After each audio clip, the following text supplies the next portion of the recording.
ini joining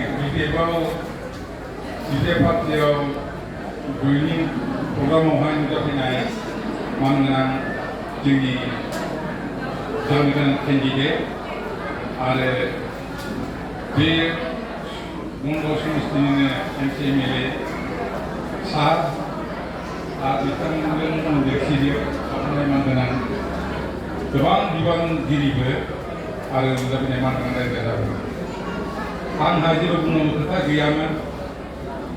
आं सासे बर' हारिनि सासे सोद्रोमा।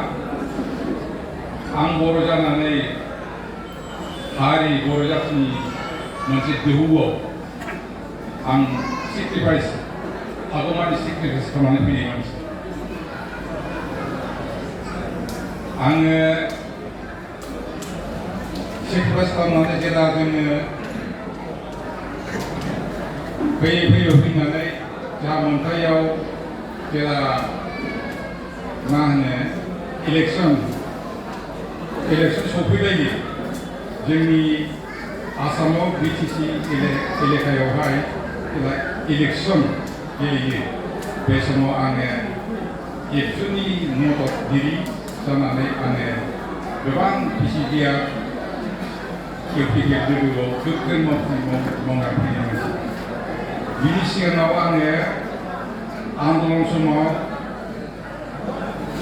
गासिबोआवबो आङो सेक्रिफाइस खालामना फैनाय गोख्रों गिलथिनि जाथिनि फ्रि खरसै फ्रि सिकित्सा खालामना होग्रा मानसि आं दिनैसिम आङो इउपिपिएफआव पार्टियाव थानानै आङो सेक्रिफाइस बानायबोदों।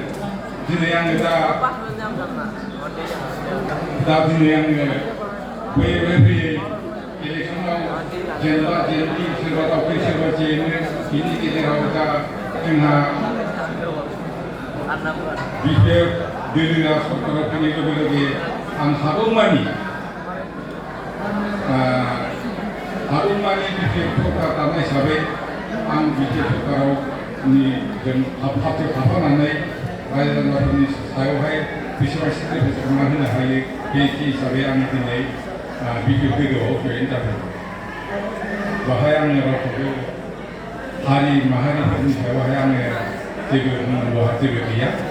आं पार्टिखौ मोजां मोननानै सरकार दानाय हिसाबै सरकाराव जों थाफानानै रायजो-राजानि थाखाय सेक्रिफाइसखौ मा मावनो हायो बेखौ नाजानानै आं दिनै जयेन जादों। बेखिनिखौ बुंनानै आइ आफाफोरनि सिगाङाव आङो जेरै जायो। ধন্যবাদ থাকি আমার নাম ডাঙৰীয়া।